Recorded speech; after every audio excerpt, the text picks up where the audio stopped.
سوالات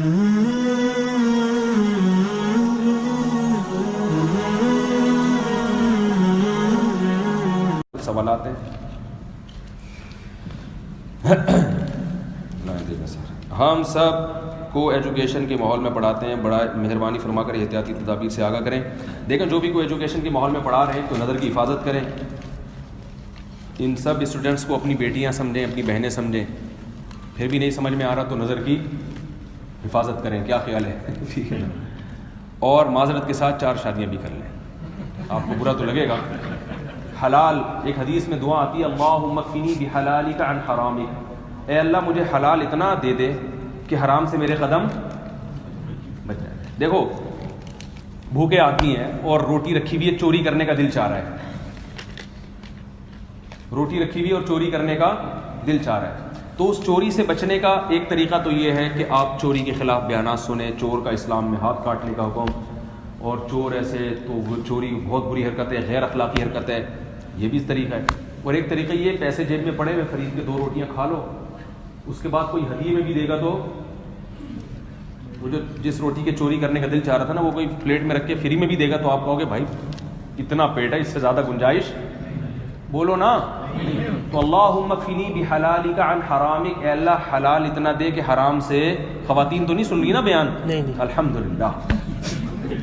اب اپنی مجلس سے کھل کے بات کریں کہ کل بیان میں بہت بڑی تعداد میں خواتین کی تھی، بریکیں لگا لگا کے بات کر رہا تھا۔ تو اللہم اکفنی بحلالک عن حرامک، اے اللہ حلال دے دے اتنا کہ حرام سے بچ جاؤں۔ ہاں جو ٹھرکی ہوتے ہیں، ہوس کے مریض ہوتے ہیں، وہ 4 روٹیاں خرید کے کھائیں گے تو بھی چوری کر کے 4 مزید کھا لیں گے۔ وہ ٹھڑک کا اور ہوس کا دنیا میں کوئی علاج نہیں ہے۔ ہم نے 4 شادیوں والے ٹھرکی اور ہوس کے مریض بھی دیکھے ہیں، 4 ہو کے بھی وہ پھر بھی منہ مارتے ہیں ادھر ادھر۔ تو ٹھڑک کا دنیا میں کوئی علاج نہیں، وہ تو 4000 بھی ان کے لیے۔ لیکن جو شریف آدمی ہے، جو بچنا چاہتا ہے، تو چونکہ گناہ کی طرف جو توجہ ہوتی ہے نا، اس کی 2 وجہ ہوتی ہے، ایک تو شیطان اور ایک اپنا نفس بھی۔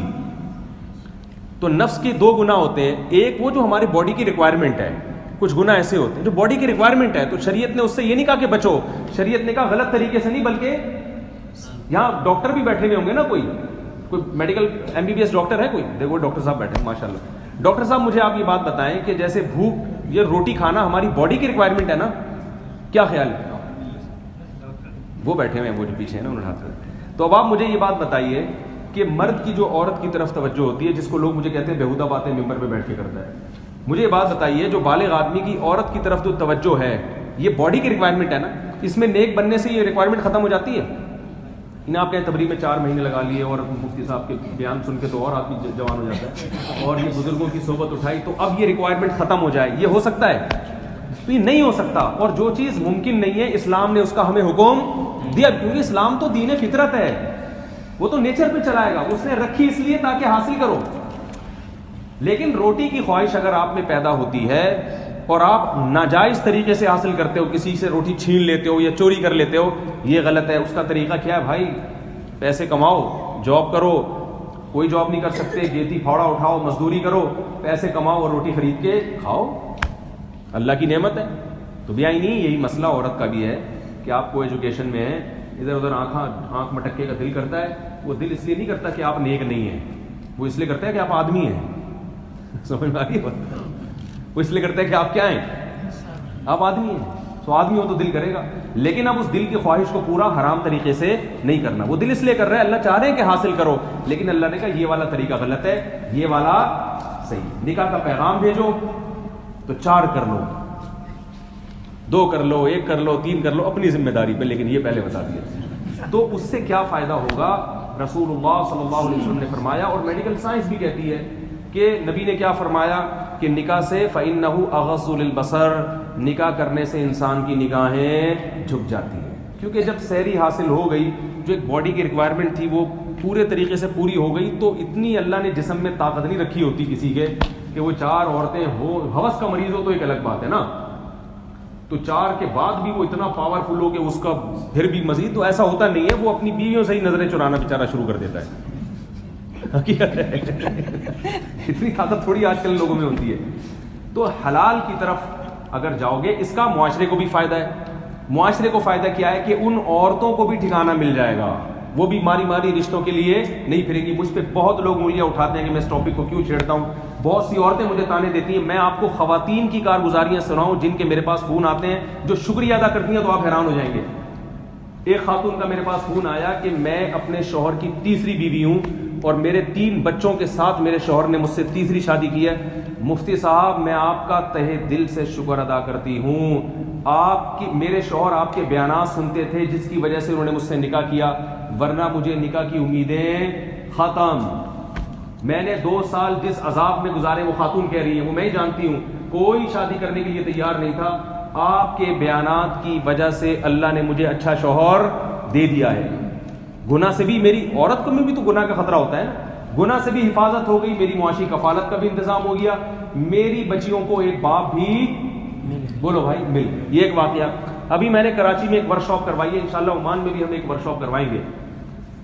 تو یہاں مسقط میں کراچی میں ایک ورک شاپ کروائی ہے. ایک کلب جو تھا, ایک فارم ہاؤس ہم نے رینٹ پہ لیا تھا, تو ہم 2-3 دن جا کے ٹھہرے ہوئے تھے. تو وہاں مختلف یونیورسٹیوں سے یا کمپنیوں کے لوگ تفریح کے لیے آتے رہتے ہیں. تو مجھے یاد ہے دوسرے دن وہ خاتون میرا بیان بھی سنتی, ہو سکتا ہے وہ کارگزاری سن رہی ہوں. تو انہوں نے مجھے بتایا, خاتون نے خود, میں کہیں نکلا ہوں کہیں ٹہلنے کے لیے, تو ایک کار میں فرنٹ سیٹ پہ ایک خاتون بیٹھی ہوئی تھی اسکارف میں. مجھے دیکھتے ہی بھاگتے ہوئے میری طرف آئی, جیسے بہت خوشی سے نہیں انسان ایکسائٹیڈ ہو جاتا ہے, بڑا جذباتی ہو جاتا ہے. میں نے کہا اللہ خیر کرے, یہ کہیں میرا گریبان نہ پکڑے کہ ہوں وہی ہے نا جو دوسری شادی کرواتا ہے لوگوں کی, 4 شادی کی بات کرتا ہے. میں نے کہا ان کے میاں نے کر لی ہوگی اور میری آ گئی شامت. تو ایسے بھاگتی ہوئی نہ آئی اور کہہ رہی ہیں مفتی طارق مسعود صاحب ہیں. میں نے کہا جی. کہہ رہی ہیں میں یقین نہیں آ رہا, میں آپ سے کتنا عرصے سے ملنے کی خواہش مند تھی آپ کا شکریہ ادا کرنے کے لیے. اب اتنی اونچی بیچاری جذبات میں نا خوشی میں بول رہی ہے کہ لوگ ان کی آواز سن رہے تھے, قریب لوگ کھڑے ہو گئے. اتنی بیچاری یعنی ایکسائٹیڈ ہو گئی کہ ان کی آواز اونچی ہو گئی. میں نے کہا خیریت. کہنے لگی کہ میں ایک طلاق یافتہ یا پتہ نہیں بیوہ عورت ہوں, میری شادی کے چانسز ختم ہو گئے. میرے میاں آپ کے بیانات سنتے تھے جس کی وجہ سے انہوں نے مجھے دوسری شادی کے لیے پیغام بھیجا, اور آج میں ان کی دوسری وائف ہوں, اور ہم میں اور میرے شوہر میں اور ان کی اپنی پہلی بیوی سے بھی بڑے اچھے تعلقات ہیں. انہوں نے کہا کہ میں ایک اچھی زندگی گزار رہی ہوں, ایک ایسی پاکیزہ زندگی کہ مجھے اللہ نے شوہر بھی دے دیا, اور شاید ان کے بچے بھی تھے, ان کی کفالت کا بھی مجھے یاد نہیں بچے کا ذکر تھا یا نہیں تھا, میں بھول رہا ہوں. تو اتنا خوش, کیونکہ ہمارے دیکھو یہ باتیں ان کی سمجھ میں آتی ہیں جن پہ گزرتی ہیں. جو طلاق یافتہ بیوہ عورتیں ہیں یا وہ کماری جن کی شادیاں نہیں ہو رہی, ان کو میری باتیں سمجھ میں آتی ہیں, کیونکہ ان کے لیے ایک انتظام ہو جاتا ہے. جو اس مصیبت سے نہیں گزر رہی ان کی سمجھ میں وہ یہ بولیں گے دیکھو کیا لوگوں کو فضول چیزوں میں ڈال رہا ہے. تو اس میں مرد کا بھی فائدہ ہے اور عورت کا بھی. ہاں اس ایک عورت بیچاری کا وقتی نقصان ہوتا ہے جس پہ سوگن آتی ہے. تو دیکھو جب کسی چیز کا کوئی آلٹرنیٹ ہمارے پاس ہوتا ہی نہیں ہے نا, دیکھو ڈاکٹر صاحب بیٹھے ہوئے ہیں, ہارٹ کا کوئی مریض آیا آپ کے پاس اور آپ کو پتہ ہے کہ آپریشن کے بغیر اب اس کا کوئی حل ہے ہی نہیں. تو آپریشن کے سائڈ افیکٹ کے بارے میں سوچتے ہیں کہ اس سے کیسے بچا جائے, لیکن اس کو آپریٹ تو بہرحال کرنا ہی ہے. حالانکہ آپریشن کے بڑے پسلیاں کھل جاتی ہیں بھائی, کیا خیال ہے, پسلیاں کھل گئی پورا جو ہے نا. کئی لوگ آپریشن تھیٹر سے باہر نکلنا ہی نصیب نہیں ہوتا, لیکن ڈاکٹر کہتا ہے ہمیں پتہ ہے کہ ہمیں پتہ ہے کہ آپریشن کے سائڈ افیکٹ بہت ہیں, مگر اس کے علاوہ ہمارے پاس کوئی حل نہیں ہے. تو معاشرہ جس بربادی سے گزر رہا ہے, ایک سے زیادہ شادیوں کا رواج دیے بغیر اس مصیبت سے ہم معاشرے کو نہیں نکال سکتے. لیکن اس کا سائڈ افیکٹ یہ ہے کہ پہلی بیوی کو تکلیف ہوتی ہے, تو اس سائڈ افیکٹ سے بچنے کے دوسرے کوئی طریقے اختیار کر لیں, لیکن اس عمل سے بولو بھائی پیچھے نہ ہٹیں, کیونکہ یہ ضروری ہے. عدل کریں, ان کے حقوق پورے ادا کریں, وہ مجبوری ہے, اس کے بغیر ہمارے پاس کوئی آپشن نہیں ہے. معاشرہ تباہی اور بربادی کی طرف بہت تیزی سے بولو بھائی جا رہا ہے. تو بہت ساری خواتین ہیں جن کو اللہ کا شکر ہے, جب یہ اس پہ میں نے بات کی ہے تو وہ اور بھی علماء ہیں جو بات کرتے ہیں, یقیناً کرتے ہوں گے, ہمیں نہیں پتہ, لیکن یقیناً ہم کوئی اکیلے نہیں ہیں دنیا میں دین کا ٹھیکہ, یا ہم ہی کوئی دین کا کام کر رہے ہیں, بہت سے لوگ کر رہے ہیں. تو یہ علماء کی محنتیں ہیں, ان کی دعوتیں ہیں, جس کا یہ اثرات ہے. تو اس لیے اگر کوئی ایجوکیشن میں آپ بہت زیادہ پریشان ہیں تو تبلیغ میں وقت بھی لگائیں, علماء کے پاس بھی بیٹھیں, نظر کو جھکائیں بھی. جب بد نظری ہوتی ہے کوئی اس کا کوئی جرمانہ اپنے اوپر رکھیں, اس کے ساتھ ساتھ حلال کی کوشش بھی بولو بھائی کیا خیال ہے؟ تو اس کا بڑا فائدہ ہوگا. پھر وہ کوئی ساتھ بھی بیٹھ جائے گی تو اتنی ٹینشن والی بات بیٹھے نہ رہیں، ایسا نہ ہو کہ آپ بٹھا دیں. تو انشاءاللہ فائدہ ہی ہوگا اس سے.